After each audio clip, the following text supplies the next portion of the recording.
ओम सभी मित्रों को सादर नमस्ते जी। किसी भाई ने पूछा है कि आत्महत्या क्या है और आत्महत्या के पश्चात हमारा जन्म कैसा होता है।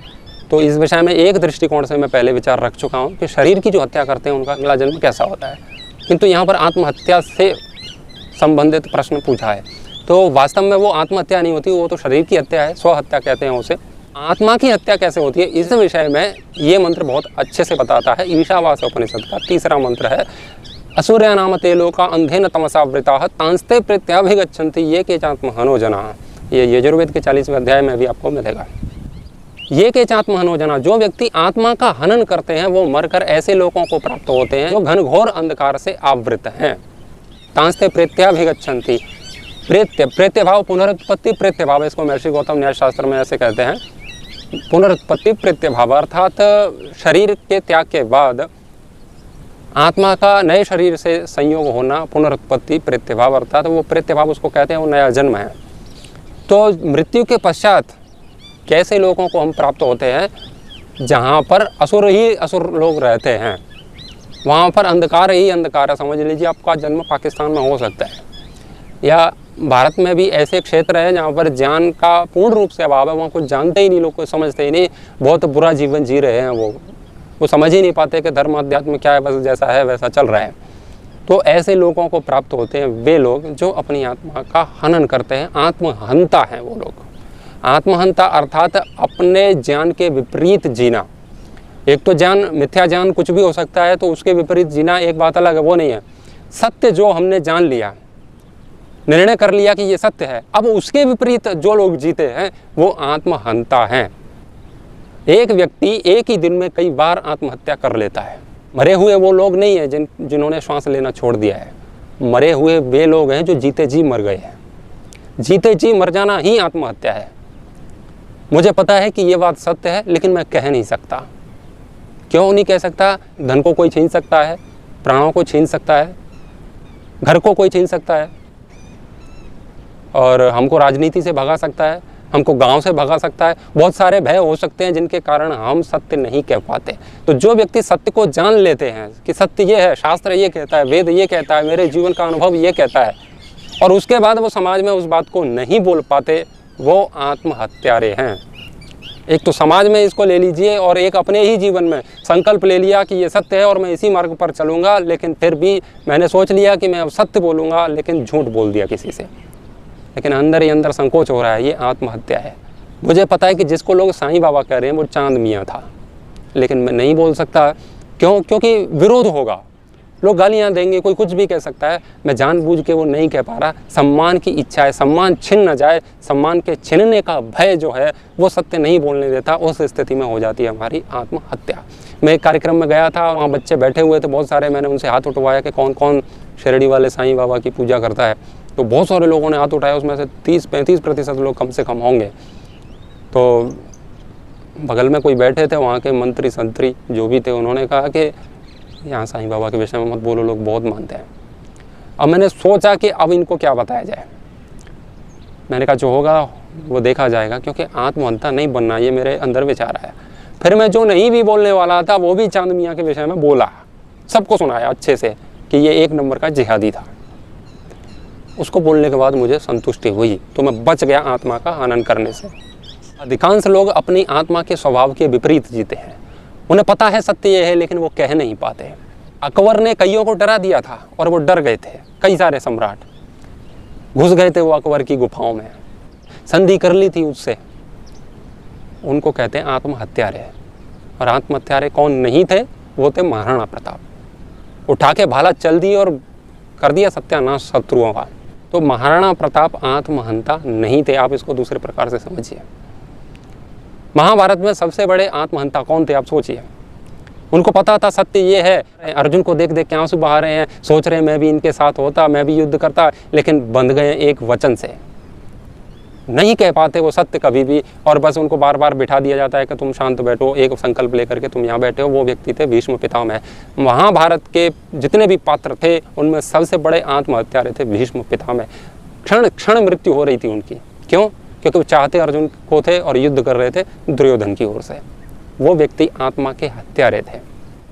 जब भरी सभा में हस्तिनापुर में द्रौपदी के वस्त्र छीने जा रहे थे, उस समय सारे के सारे सम्राट और मंत्री संतरी जो भी थे ऐसे गर्दन करके बैठे थे। लेकिन वहाँ पर एक आवाज़ उठी थी, उसका नाम था विकर्ण। विकर्ण ने कहा कि तुम गलत कर रहे हो और ये मैं होते हुए नहीं देख सकता। तो दुर्योधन ने उसको लताड़ दिया। तो उसने कहा जो भी हो मैं तो इसका विरोध करूँगा, और वो वहाँ से भाग गए। बहुत सारे लोगों को सत्य पता है, लेकिन वो भीड़ देखते हैं पहले। आप उनसे पूछिए कि आप किन के साथ हो, तो वो पहले ये देखते हैं। यदि किसी सभा में बैठे हैं तो फिर कहेंगे कि यहाँ पर इतने लोग इस मत को मानने वाले हैं, तो फिर वो उसी मत के अनुसार अपना मत रखते हैं। निजीकरण हो रहा है, एकदम गलत हो रहा है, लेकिन हम नहीं बोल सकते। बोलेंगे तो उन लोगों की फौज बहुत है जो उनके समर्थक हैं, वो आपकी बहुत आलोचना करेंगे, और आलोचना हमारी होनी नहीं चाहिए, हम ऐसा चाहते हैं, तो नहीं कह सकते हैं। और जो नहीं कह सकता है वही आत्मानता है, और वही तैयारी कर ले ऐसे स्थानों पर जाने की अगले जन्म में जहाँ पर ज्ञान बिल्कुल है ही नहीं, वहाँ पर असुर ही असुर लोग रहते हैं, जहाँ पर बहुत मांस मदिरा खाया जाता है, यहाँ पर किसी को भी चीर फाड़ के खा जाता है। आप समझ लीजिए मध्य प्रदेश के आदिवासी क्षेत्र जहाँ पर पता ही नहीं है लोगों को क्या है। आप अभी ऐसे भी क्षेत्र मिल जाएंगे जहाँ पर तुम लैपटॉप दिखा दो तो लोग कहेंगे कि क्या है। अभी एक नया गांव निकला था मध्य प्रदेश में, वो बिल्कुल जंगली जीवन जीते थे, वो पता ही नहीं था लोगों को उसका। सरकार ने अभी खोज के निकाला उसको। वो नीम की छाल को खाते थे नाखूनों से कुरेच कर, उनको कुछ पता ही नहीं है, एकदम अज्ञान में जी रहे हैं। ऐसा जन्म होगा उन लोगों का जो अपनी आत्मा का हनन करते हैं। 1857 में सिंधिया जैसे लोग अंग्रेज़ों के साथ मिल गए, वो थी आत्महत्या। उनको पता था कि देश हमारा ही, हमारे ऊपर अत्याचार कर रहे हैं, लेकिन उनको संकट ना आए इसीलिए उनके साथ मिल गए, संधि कर ली। ये थी आत्महत्या। और आत्महत्या किसने नहीं की थी? वो थी महारानी लक्ष्मीबाई, तात्या टोपे और बहुत सारे लोग। 1857 की क्रांति के जितने भी लोग थे, उन्होंने अपना सर्वस्व न्यौछावर कर दिया इस राष्ट्र के लिए, इस राष्ट्र की स्वतंत्रता के लिए। वो लोगों का जन्म होता है बहुत ऐसे स्थान पर जहाँ पर देव लोग रहते हैं, वहाँ पर ज्ञान की बारिश होती है। सिंधिया हैं, वो पहुँच गए होंगे किसी कबाड़ खाने में। तो जो व्यक्ति आत्मा का हनन करेगा उसका ये हाल होगा। भीड़ को देख करके लोग अपना मत बदल लेते हैं। भीड़ का रास्ता भेड़ों का रास्ता है, और भेड़ तो एक किसी गलत रास्ते पर चलेगी तो सारी भेड़ें उसी में चली जाती हैं, गड्ढे हैं। और हमको भेड़ों का ही अनुकरण करना, हम उनके ही पीछे भागते हैं। वर्तमान में भीड़ तो भेड़ों की ही होती है, सत्यवादियों की अभी कोई भीड़ नहीं है वर्तमान में। लीक पर वे चलें जिनके चरण दुर्बल और हारे हैं। हमें तो जो हमारी यात्रा से बने ऐसे अनिर्मित पथ ही प्यारे हैं।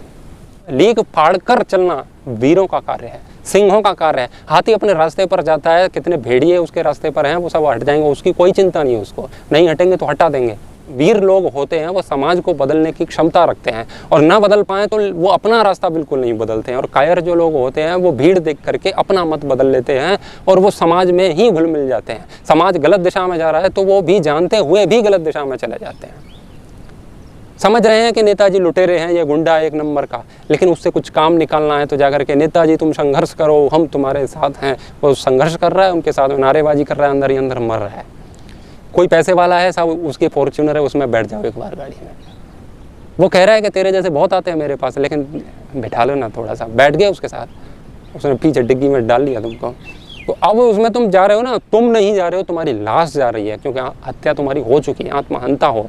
बस अब सवारी कर रहे हो, अंदर ही अंदर घुटन हो रही है। भीड़ को देख करके अपना मत बदलने वाले लोग मध्य प्रदेश के आदिवासी जैसे क्षेत्रों में जन्म लेते हैं, पाकिस्तान जैसे लोगों में जन्म लेते हैं जहाँ हर रोज़ हलाला होता है। ये हाल होता है आत्महत्यारे लोगों का। बदलते हैं संसार को जिनमें साहस है मिट जाने का, भेड़ों को तो हमने हमेशा भीड़ में चलते देखा है। ऐसे बहुत सारे लोग हैं, आपको देखने को मिलेंगे। यदि मैं किसी बात का विरोध करूं तो वो कहते हैं वो लोग तो करते ही नहीं, इतने सारे लोग नहीं करते, आप विरोध करते हो। तो इसलिए तो नहीं करते कि भीड़ विपक्ष में बहुत तगड़ी है। क्यों अपना सम्मान खोए, क्यों अपने फॉलोअर्स खोए। अब मान लीजिए अभी एक व्यक्ति कह रहे थे, मैंने वो एक पाखंड पर एक कम्युनिटी पोस्ट डाल दी थी, वो नागिन वाली, तो कह रहे आप तो गलत बोल रहे हो, मैं आपको अनसब्सक्राइब कर रहा हूँ। अब जो व्यक्ति इस बात से डर जाएगा कि यार ऐसी बात करोगे तो लोग भाग जाएंगे, फिर वो मीठी मीठी चुपड़ी चुपड़ी बातें देता है, वो होता है आत्महत्यारा। बहुत सारे लोगों को मैं जानता हूँ जिनसे मेरी व्यक्तिगत बातचीत होती है, उनसे बात होती है तब उनके सिद्धांत कुछ और हैं और वो लोगों को बताते हैं तब कुछ और हो जाता है।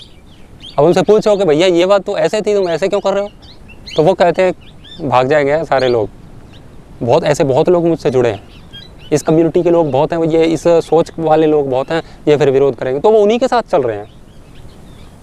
इसीलिए बहुत सारे लोग हैं वो सत्य तो जानते हैं लेकिन वो गलत के मार्ग पर चल रहे हैं, क्योंकि भीड़ का प्रवाह बहुत अधिक है और उसी प्रवाह में बहे चले जा रहे हैं। और उस प्रवाह से जो बच लेता है, भैया साथ चलना है तो चलो, नहीं चलना है तो यहीं रहो, लेकिन हम उसी मार्ग पर जाएंगे जिसके लिए हमारे ऋषि मुनि कह गए हैं।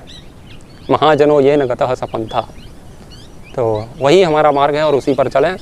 वो कहते हैं कहावत कि रब राजी तो सब राजी, अर्थात परमात्मा प्रसन्न है तो सब कुछ ठीक है। इन लोगों की क्या चिंता करते हो? ये स्वयं के लिए कभी सोचते नहीं, आपके लिए क्या सोचेंगे और क्या करेंगे। याद रखिए, परमात्मा ही हमें कर्मों का फल देता है, ये लोग नहीं देते हैं। और हम लोग इन्हीं को देख के चलते हैं, परमात्मा को देख के चलते ही नहीं। तो आपको किस मार्ग में चलना है? अपने ज्ञान के विपरीत चलना है या औरों के ही मार्ग में चलना है? लेकिन पहले हमें पक्का हो जाए कि ज्ञान ये सत्य ये है। किसी भी चीज़ को सत्य समझ लो, फिर कहो कि मैं इससे समझौता नहीं करूँगा, तो फिर और असुर लोगों की तैयारी कर लो। पहले पक्का करो, शास्त्र पढ़ो, वेद पढ़ो, जो भी पढ़ना है पढ़ो, गीता दर्शन, पहले समझो उसको कि सत्य क्या है। और सत्य का एक बार निर्णय हो जाए कि ये सत्य है, फिर सत्य से कभी भी समझौता नहीं करना है। सिद्धांतों पर चलना है। सिद्धांत सिद्ध धन अंत बराबर सिद्धांत। सिद्धांत बार बार नहीं बदला करते, और जो बदल जाते हैं वो सिद्धांत नहीं है। गंगा गए तो गंगा दास, यमुना गए तो यमुना दास। जहाँ पर जैसा देखा वैसे हो गए। इधर की हवा आ गई तो इधर बह लिए, उधर की आ गई तो उधर बह लिए। तूफानों में नाव चलाना सबके बस की बात नहीं, कठिन दिनों में ना घबराना सबके बस की बात नहीं, आंधी में भी दीप जलाना सबके बस की बात नहीं, कठिन दिनों में ना घबराना सबके बस की बात नहीं। तो हर कोई नहीं चल पाएगा सत्य के मार्ग पर। उसके लिए विराट हृदय चाहिए, उसके लिए परमात्मा के प्रति समर्पण चाहिए। क्योंकि लोगों को खुश करने से कुछ नहीं होता, बस परमात्मा खुश होना चाहिए, इतना काफ़ी है। क्योंकि जन्म परमात्मा देगा, ये लोग नहीं देंगे। ये लोग इसी जन्म के साथी हैं बस, और यहाँ भी ये साथ नहीं देते, अपने स्वार्थ का साथ देते हैं। इसीलिए सत्य के मार्ग पर चलो, अच्छा जन्म चाहते हो तो। यदि जीवित हो तो जीवित होने का प्रमाण दो। यदि श्वास लेना ही जीवंत होने का प्रमाण है, तो श्वास तो वे भी ले रहे हैं जो आईसीयू में भर्ती है, उसको आप जीवन कहोगे।